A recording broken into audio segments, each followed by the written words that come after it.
Hey everybody, we're back with Deep Images, and we have a treat for you. We're continuing our coverage of zombies. On that note, before we get started, I wanted to say thank you for watching, and would you please like and subscribe to the video, like the video, and subscribe to the channel. We need subscribers. If you know anyone who thinks that you think would like this channel, say, hey man, pull it up on your phone and get them to hit that button, and it'd be awesome. So the other thing is, I'm going to introduce the cast of characters. So I'm Henry Covert, and I've got to this side over here our newest acquisition, AC Nicholas, and then co-founder Bill Mulligan, co-hosts CF Roberts and Justin Cotton live from Australia, and we're continuing with the zombies, the zombies, the zombies. So Bill is going to bring us his second zombie in this series. Go for it. Sure. So my first one was a piece of trash, Dr. Butcher, MD, but entertaining trash. There's room for trash. This next one could not be more different. Um, Except that it does have zombies, kind of, sort of.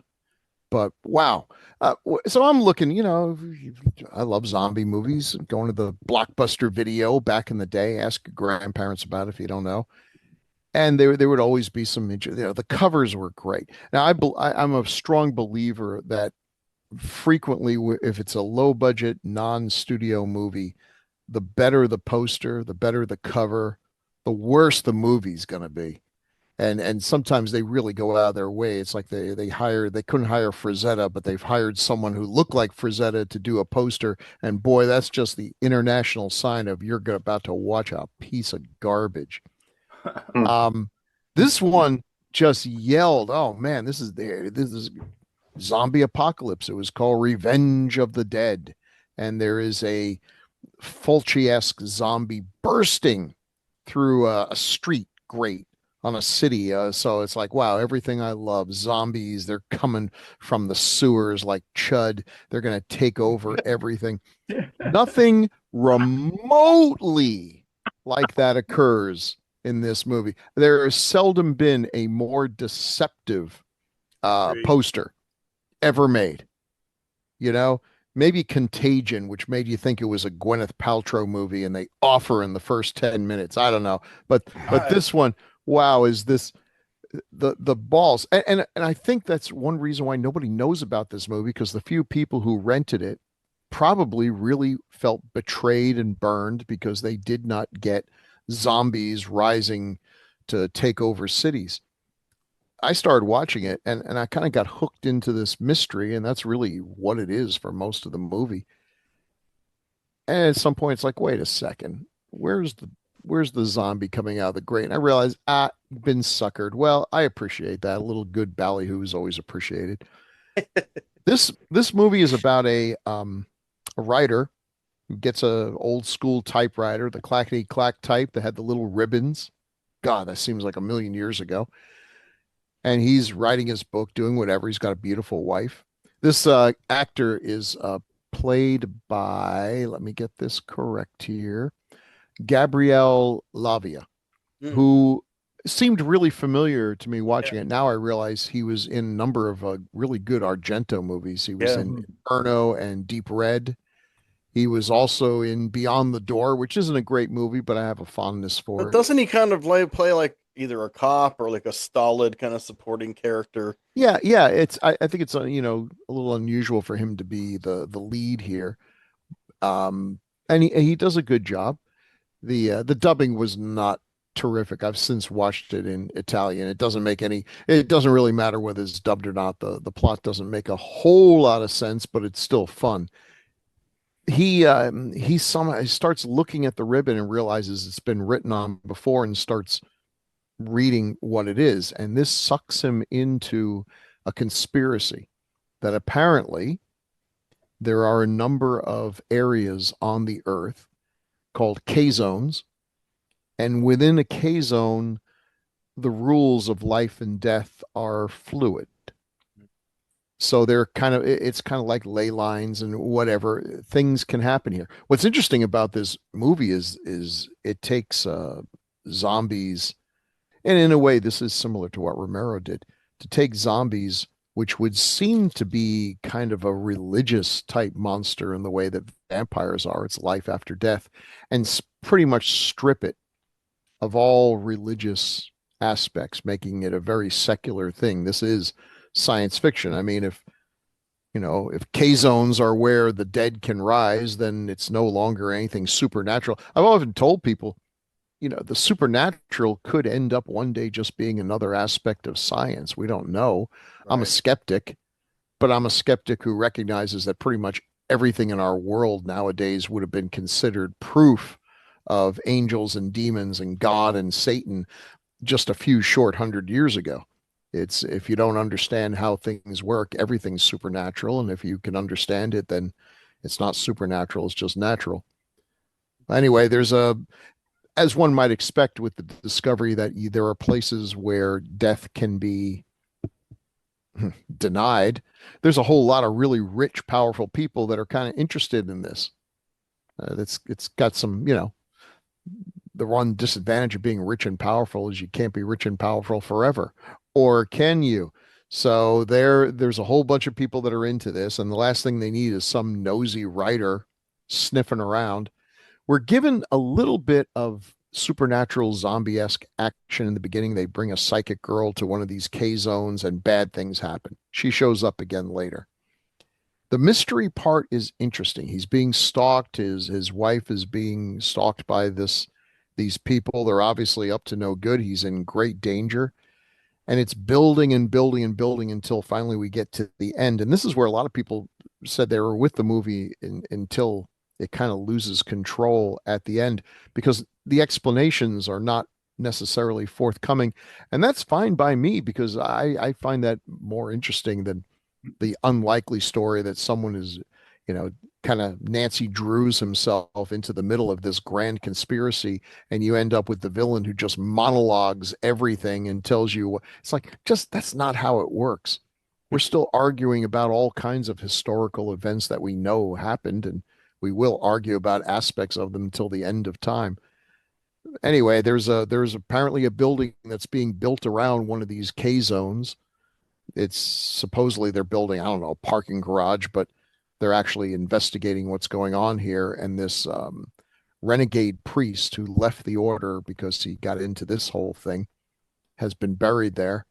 And they have cameras in his coffin. They're monitoring, they're watching him. And we get to be there when everything goes to shit. I don't know exactly why, but yes, he comes to life and people are getting killed, and I'm not sure exactly who's doing what to who, but our hero is in the middle of it and finally realizes he is in way over his head, which he has been for most of this movie. And I generally, with these reviews, I don't like to give away things, but um, for a lot of people, this movie doesn't have enough horror in it to justify being, a horror movie. Wait till the last bit. And there's a couple of things. One, it's really well done. And two, is this movie ripping off Pet Cemetery, or did Pet Cemetery rip off this movie? Because the endings are identical. Same before There's Pet Cemetery.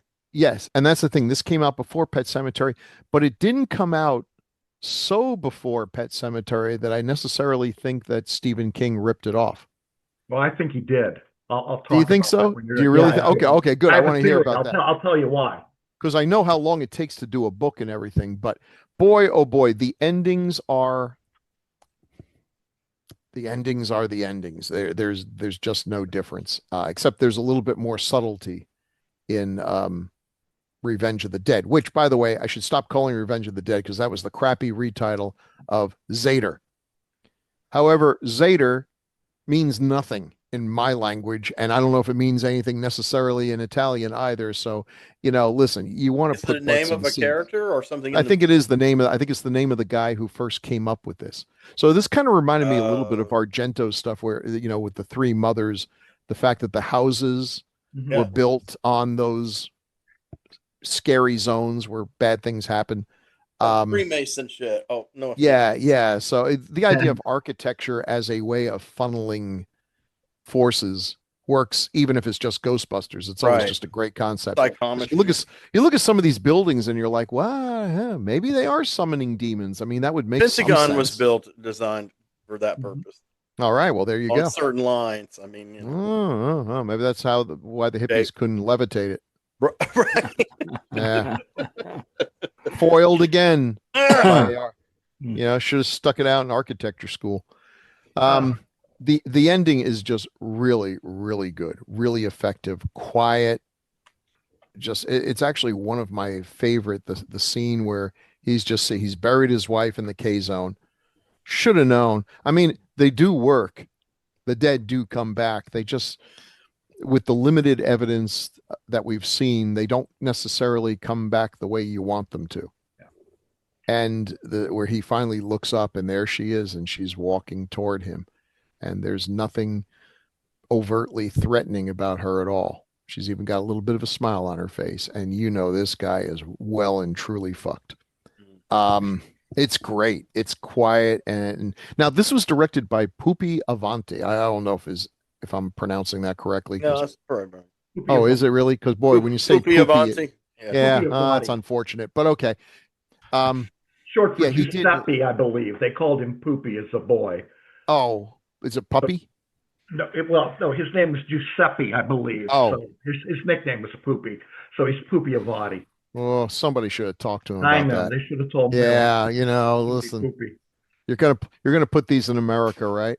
Yeah. But anyway, he did the House of the Laughing Windows, Yep. Yes. and a few others that I don't think I have ever been easy to find. The other horror film he made was The Arcane Sorcerer. Yeah.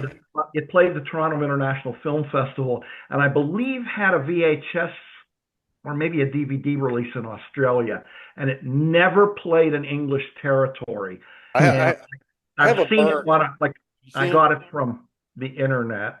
I got it from rarelust.com. But Yeah, I got it from it's a burn of that. Exactly. Yeah, It, yeah. it's But anyway, it's a bit more elaborate and baroque than the other two, which I respect, but I didn't have the patience to get through the whole thing when I saw it. I did thought it looked good. It was interesting. well, Bill here, I did one cut of the dead, and you wanted to do one cut of the dead. I should have taken ZEDER, also known as Voices from the Beyond, because I Oh, love I this forgot it was movie. called that. I love this movie so much. In fact, when I was asked for the first time to guest co-host my friend's streaming show on YouTube and Facebook called Drive-In Asylum, plug for it, most Saturday nights, 8 p.m. Eastern Time, I picked ZEDER as my first film because I love it so much and I love Pupi Avati, and I'm going to just expound, if you don't You mind, go, for no, you a please go right minute ahead. I'm on looking Pupi forward to this. Avati. I was on a cruise on my honeymoon, which goes back 34 years. And as you know, when you're on a cruise, Older than I've been alive. oh, well, there you go. But anyway, you're seated at a table with other people on a cruise. And it was a very nice young couple. And they were from Kansas. And we got to talking. And they said, and they knew I liked movies. And they said, well, we had a film just made in Kansas by the guy that they call the Steven Spielberg of Italy. And it was about this jazz trumpet player. And I went, Bix? Because Pupi Avati had done a film about Bix Beiderbecke, Peterbeck, yeah. the jazz trumpet player. And I'm like, Pupi Avati. And they're like, yeah. And I'm like, I wanted to hear more. And they said that it was a very intense production. I guess he and his brother were there, and the brother was a producer or something. And he was easy to get along with, but Pupi was kind of prone to, I guess, Fulci kind of outbursts where he would get really excited. But they said he was known as the Spielberg of Italy. And if you look at his filmography, he's done a lot of films in different genres. He's done dramas, comedies, thrillers, 3 horror films. That would be The House with the Laughing Windows, ZEDER, and Arcane Sorcerer. I think they're all brilliant. I love all 3. And Henry, the Arcane Sorcerer, if you would watch that and get into it, it's actually an homage to himself in a lot of ways, because he takes elements of The House with Laughing Windows, which also has a killer ending, and ZEDER, and puts them in like medieval times. Right. And he's a fabulous director. And I've been hoping he's still making movies, and I think he's either approaching 80 or in his 80s. I hope he'd make another horror movie because I love Zader Mm. so much. And one other fun, 86. yeah, okay, he's really old, but one fun trivial fact, and then I'll shut up before I end my love No. of Poopy Avati. This film was released in America by MPM, Motion Picture Marketing. And this was a mob backed film distribution company run by Michael Franzese. And Franzese went to prison. He was a mobbed up guy, like Cosa Nostra. He got out, and now he has this incredibly successful YouTube channel because he's turned over a new leaf, found God, and talks about his mob days. And he talks about MPM. And MPM was noted for taking old films or foreign films, retitling them, and then having the completely bullshit, fraudulent ad campaign. So he took a movie like Count Dracula's, what's the nasty film? Great Love. Great Love, yeah. and Vampire's Night Orgy. And he retitled those to like Cemetery Girls, and then Vampire Hookers with John Carradine, the Kirio Santiago film made in Philippines, I think was also Cemetery Girls.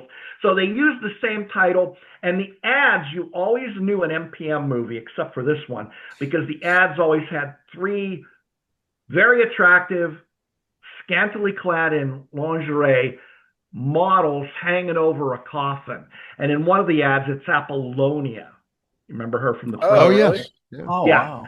So anyway, yeah, it has a fraudulent campaign. And I was watching a couple of weeks ago on 42nd Street Pete's YouTube site, and he was talking about trashy movies that he hated. And he mentioned Zader, and I was about ready to, hmm kick my laptop off the table because he said, boring piece of shit. Yeah, you know how crotchety Pete can get. But anyway, it's a great movie. And Bill, kudos to you for picking it. One of my all-time favorites. Oh, it's so nice to hear. Yeah, it's one of those ones I I want to recommend it to people because it's unknown. It Very really much it so. does not get the credit it deserves, but they got to be the right kinds of people because it is, it's a real movie. The thing that part of the charm of the Dr. Butchers and the, zombie flesh eaters and everything else is that there's not a lot of story there. There, you can pretty much watch this multitasking and just look up for the highlights and everything. This one requires you to actually pay attention. This is, Yeah. they're trying to tell a story. It Yeah. almost feels like he wanted to tell a different story and was almost obligated to put horror elements in it. I mean, you could have stripped that out and told a different kind of conspiracy story. But I really like this. I really do. It's smart and Brilliant. if Scary. the It's day may really come, scary. yeah, the day may come if I can ever slip it into a book or a story. I'm going to put K zones in there. I'm going to mention them. I'm just going to put that as an Easter egg because I think it's a great concept. Oh, Oh, absolutely. I didn't mention why I think Stephen King kind of Oh yeah. sort of pulled it. Back in the 80s, he released a book called Danse Macabre, which was Yeah. his It's his best book. nonfiction, about horror in my the opinion. media. Right. Mhm. Books, music, movies, TV. And he has a list in there that he doesn't elaborate on of movies that he thought were particularly good and scary. And he's got Revenge of the Dead on there. Interesting. So I'm thinking he definitely saw it. There's no doubt about it. And it plays too close to Pet Cemetery. So I will just leave it at that. But I think this movie came first. King saw it, mentioned it in his nonfiction book, and then came Pet Cemetery.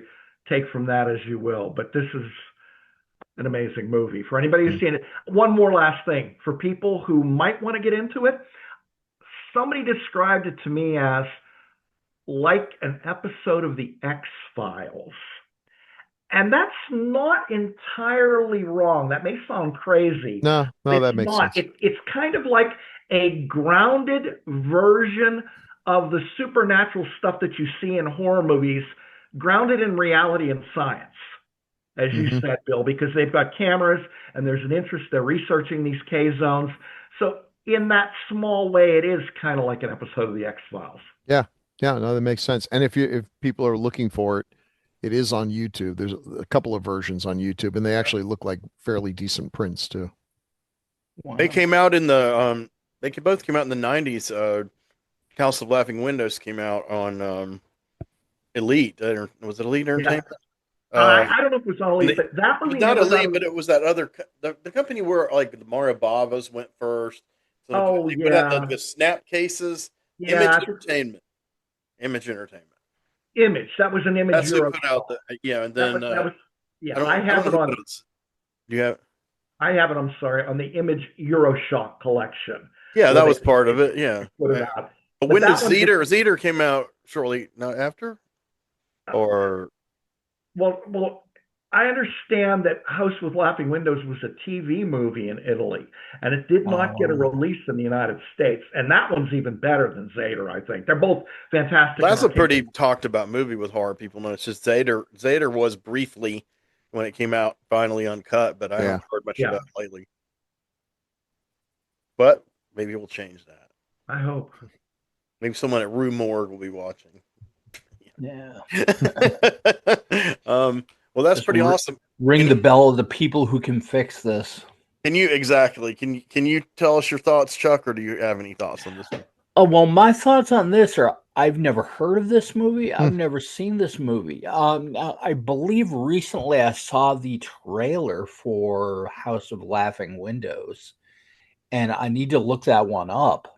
But I really want to look this one up. This one sounds absolutely fantastic. This is. These were also movies that my friend I lived with for a while, who I went through their Franco and Roland collection. He had the Avati stuff, and Wow. he couldn't stop talking about House of Laughing Windows. Hmm. But ZEDER, I mean, I saw it uncut. I just don't remember much of it, so definitely need to try to find it again.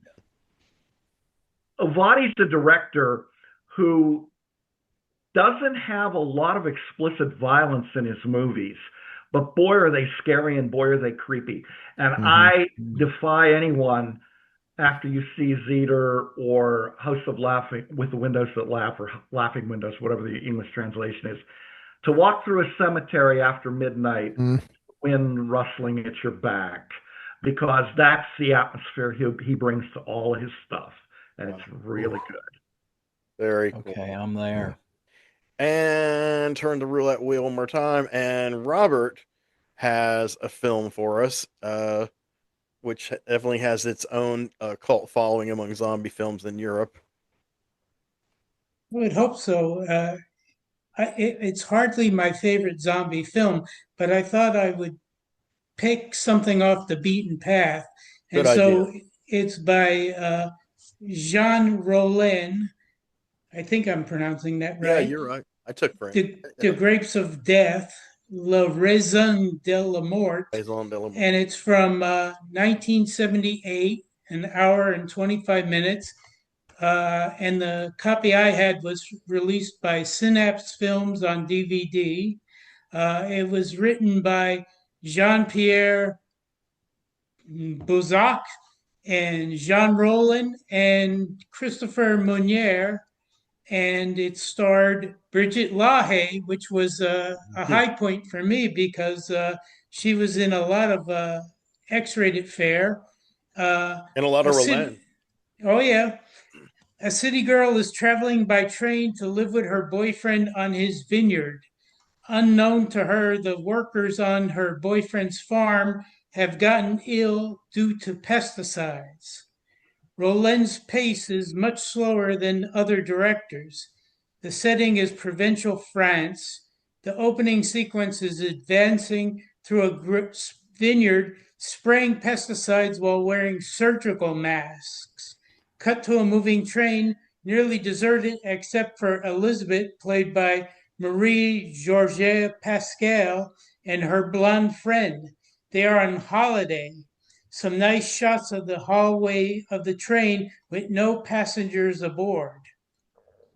She stops the train by pulling the cord and departs the train while Kowalski, seen at the beginning of the film complaining of swollen lymph nodes, his face now festering with runny wounds and scabs. The villagers, while not living dead, are nonetheless mindless and shuffling drones.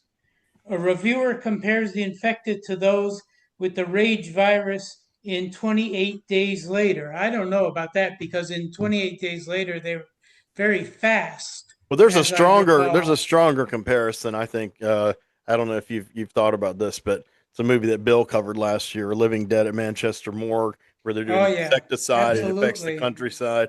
I feel Yep, like that's a kind of a blueprint for. sure. Um, this one's okay though. I mean, it just goes at a much slower pace. And if you're not ready for that, if you're looking for thrills and chills, you're not going to find it here. This is much more focused on atmosphere than anything else. Mm-hmm. Elizabeth runs through the woods until she comes to a farmhouse, finding it occupied by two people. The farmer is hiding an infected hand as he has dinner with his daughter. The daughter attempts to save Elizabeth from the infected father, but ends up impaled on a pitchfork, revealing a large sore on her breast. Fleeing the farmhouse, she next encounters a blind woman through town, but she is decapitated by her caretaker. He carries her head by the hair like it's a deranged lantern. Grapes of Death is a good introduction into Roland's filmography. It features many of his eccentricities and preoccupations. A heavy funeral vibe, crumbling buildings, out of nowhere nudity. The Science Gone Mad plot is more grounded in reality than his other vampire films. Glacial pacing and more concerned with atmosphere than action or story. I like Living Dead Girl a lot more than I liked Grapes of Death, but Yeah, if you're looking for something off the track, this is definitely something that I think most people probably have not seen. And if you're curious about the director, this is a good introduction to his work because it does hit many marks along the way. It's an interesting film. Uh, it's not a vampire film like most of his, but Not per se, no, no. but it has. I think you're right. It has a lot of atmosphere and it has a slightly better production values than some of his movies Right. too. So Yep. These films give us a pure, strange, and haunting beauty, unencumbered with intellectual agendas. And that was from ClassicHorror.com by Joseph Madurai. uh, no one raises from the dead. That's where it's not hardcore zombie per se. This is Roland's screed against bourgeois values. This is plainly encapsulated by the dialogue between the two rednecks. The older one fought against the Germans as a partisan in World War II, is implied to be a communist. The younger man is clearly an anarchist. The catastrophe that befalls the village is entirely blamed upon the entrepreneurial modernization of the winery. wow, this is pretty deep for me. What? Zombies, Go ahead.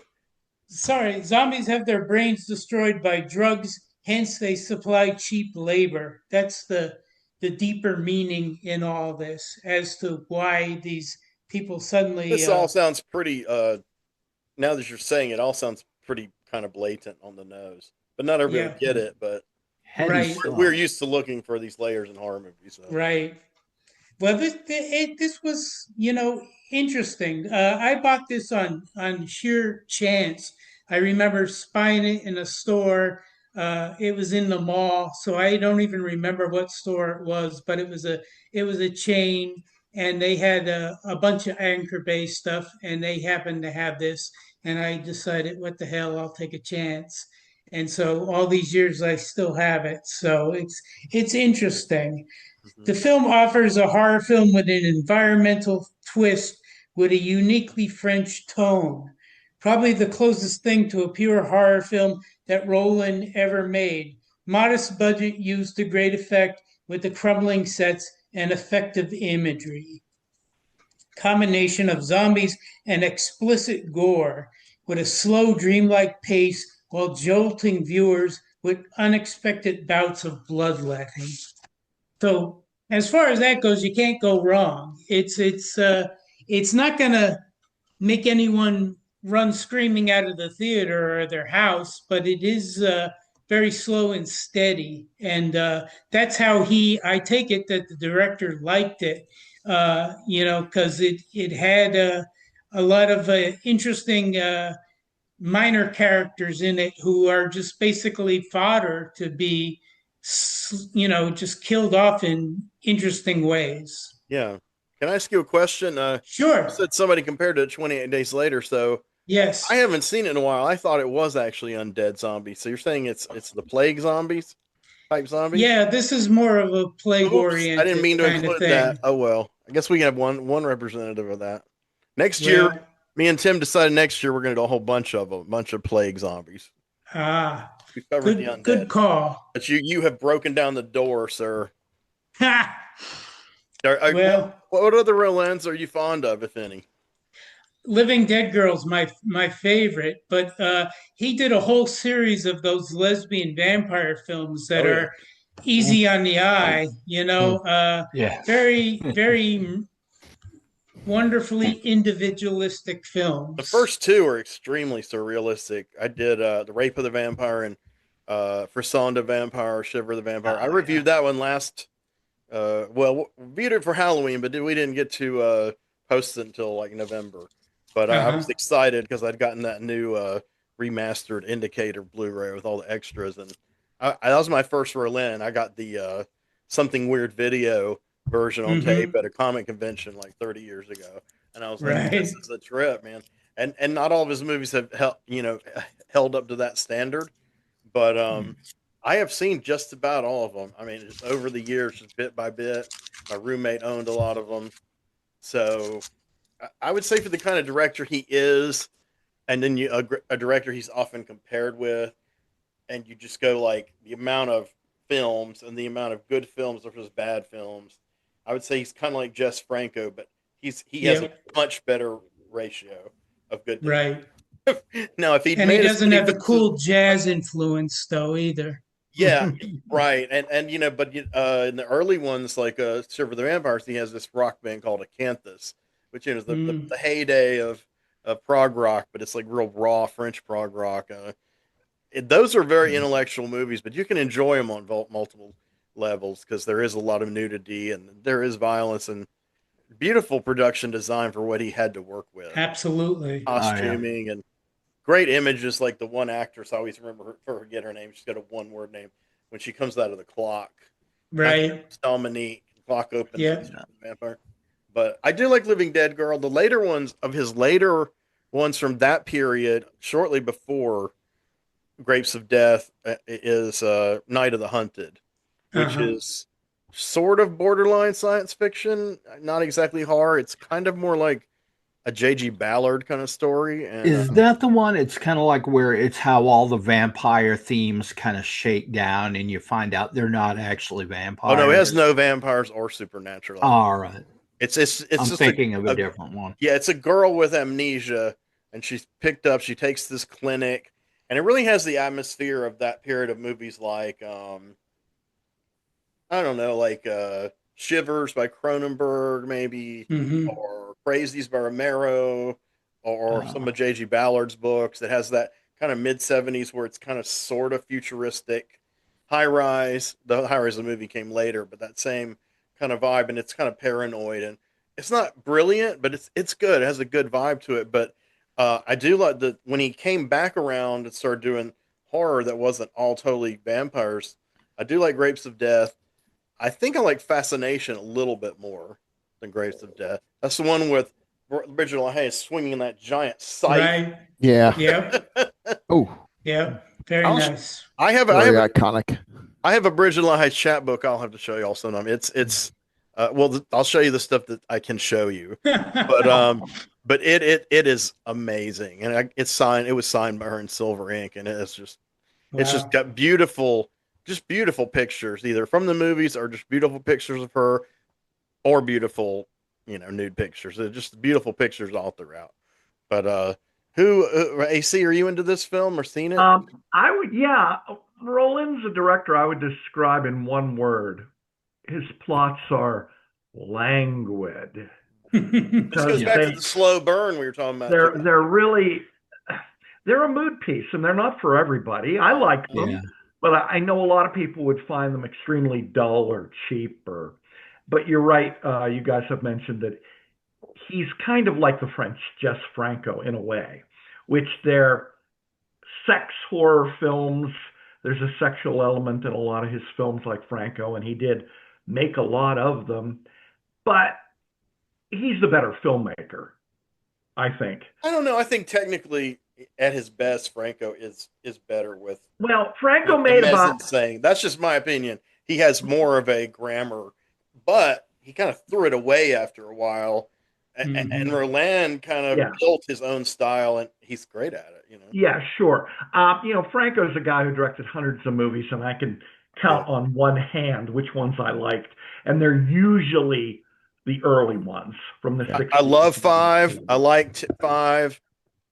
Five are okay, and then I've seen 35 others that are anywhere from watchable to unwatchable. But that's only Right. a quarter of his oeuvre right there. I mean, I gave up. The Roland I've seen almost every one, including his pornos. I mean, his later ones that aren't vampires, that I think were kind of in that kind of a crime melodrama.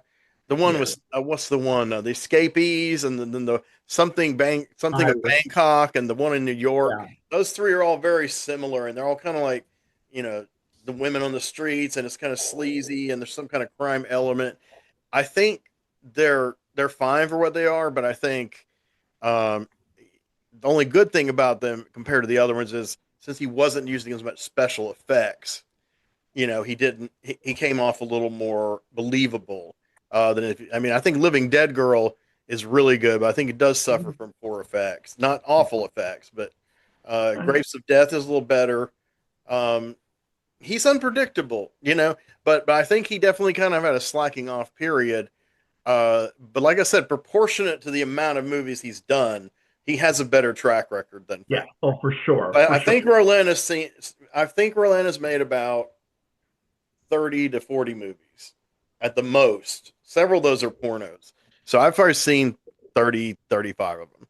So I just kind of went on a little hunt. Again, I had a roommate who he had tons of Franco, he had tons of Berlin. I'm like, this is my chance. I'm going to catch up. And that's kind of what I do, immersion. But Berlin was a big deal in the mid 90s as far as when we were all trying to find cult horror movies.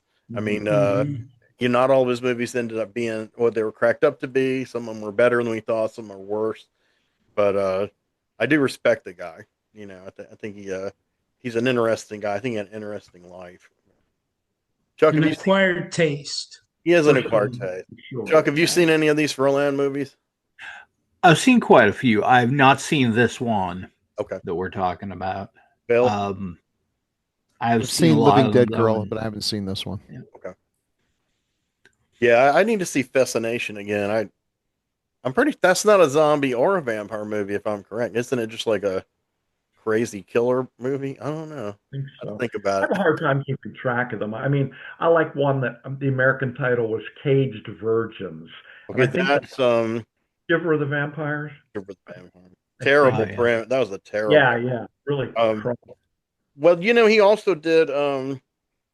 To me, I remember Images. That's how I kind of differentiate his movies. I think one of the best written and most romantic movies he's done. I think it was his own favorite, and I've come to love it as a Lever de Song. That one's just beautiful. It's about like memory. Lips of Blood. Yeah, Lips of Blood. It's like about Yeah, that was memory and love that was the affair. first one I saw. Yeah, that's sublime. And then I think Yeah. the one around that time, Iron Rose, I saw once. I need to see it again. A lot of people love that one, but I don't really remember anything about it. So what about you, Justin? What's your favorite genre, Lynn? Okay. I like Yeah. lips of blood. Probably on the spot. I like lips of blood, mate. No, I'm kidding. Well, this is pretty cool, man. This is I like the concept of the sexualized element of horror though, because you get that with vampires, and oh yeah. why not Oh, with yeah. zombies as well? He's one of the most sexual vampire filmmakers Mhm. for sure. Well, that's groovy. Would anybody like to tell the audience a very special announcement before we wrap up this amazing installment of zombies? Don't fight amongst yourselves. Yeah. Okay. Well, I think you all out there, all you viewers, if you like what you saw, or even if you don't like what you saw, you should like, subscribe, click that little bell for the notifications. Kind of helps us know what you're talking about, what you're thinking about. Comment. We'd love getting your comments, Thumbs up. and keep us going. Heck yeah. We All can't do it right. without you guys. So thank you for watching.